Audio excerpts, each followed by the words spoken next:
BFM Business, Intégral Placement, IB de placement.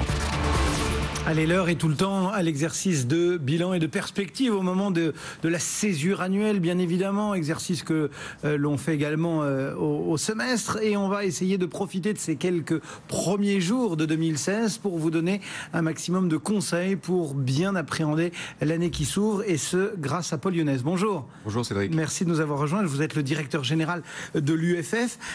Comment est-ce que vous pressentez 2016 ? Le moins qu'on puisse dire, c'est qu'on a été un peu cueillis à froid dès la première séance par de nouveaux doutes chinois, notamment doutes chinois qui sont récurrents. On rappelle que c'est eux qui nous avaient mis une petite claque au cœur de l'été.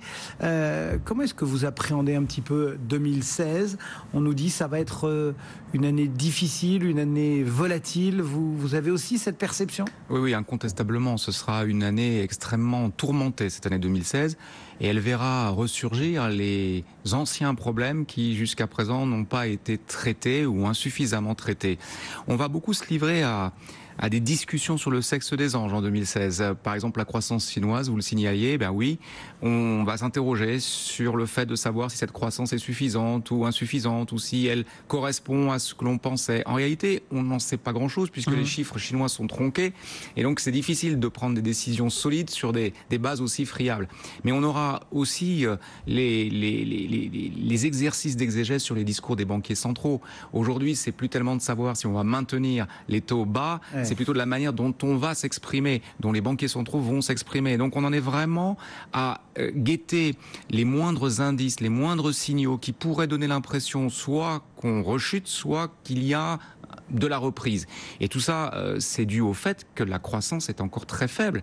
Et par conséquent, quand la croissance est faible, on a tendance à surréagir à n'importe quelle nouvelle. Donc 2016 va être très clairement une année volatile, chaotique, et on aura bien entendu notre lot de feuilletons, comme le feuilleton de la crise européenne qui nous attendra au printemps. Et on saupoudre tout ça aussi avec de la matière première là. Avec de la matière première et du pétrole, encore que...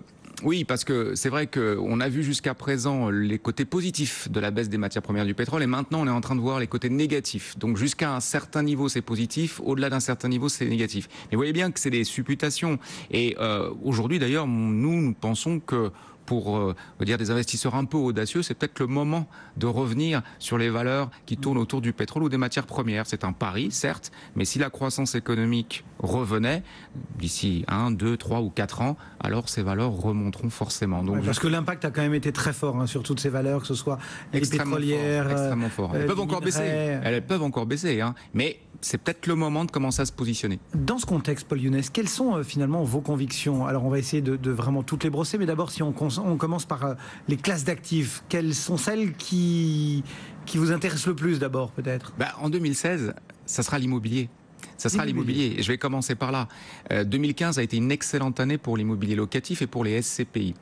L'immobilier... Donc vous reprenez un peu à votre compte tous ces clignotants qui passent au vert, tous les réseaux qui nous disent notamment que le marché français, par exemple, est très en vogue. Ah oui, clairement. D'abord parce que l'immobilier se tient bien, parce qu'il est beaucoup moins sensible à la géopolitique, parce que aujourd'hui nous pouvons bénéficier de dispositifs qui sont assez intéressant.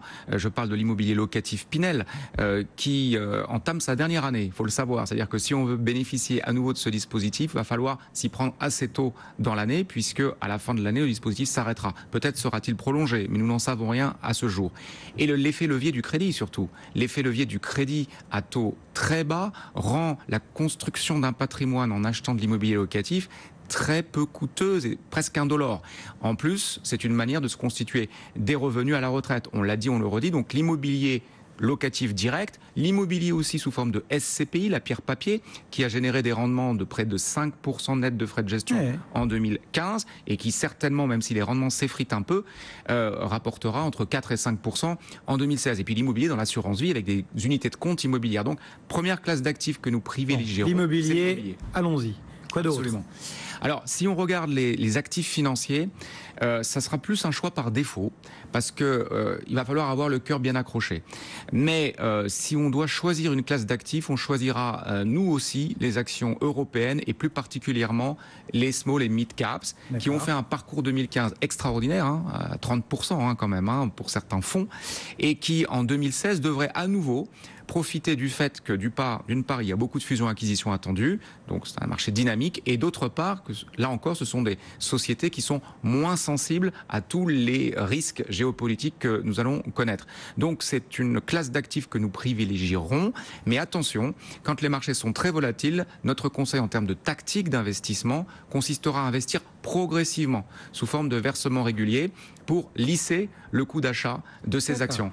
Et la deuxième chose que nous conseillerons sur les marchés financiers, c'est d'écréter les plus-values ou d'arbitrer les intérêts du fonds euro vers des classes d'actifs plus risquées de manière à atténuer le risque. Puis la troisième classe d'actifs que nous privilégierons, c'est le fonds euro, tout simplement parce que même si les rendements ont baissé, et on va avoir un début de communication sur les taux, il reste, compte tenu du fait que le capital est garanti, un excellent placement de fonds de portefeuille. Malgré tout, vous nous avez donné quelques conseils tactiques. Est-ce qu'il ne faut pas rajouter aussi celui de garder ses nerfs, peut-être de ne pas avoir des tentations d'aller-retour peut-être intempestif ou trop rapide pour pas surréagir à cette volatilité que vous nous pronostiquez également? Absolument, vous avez parfaitement raison.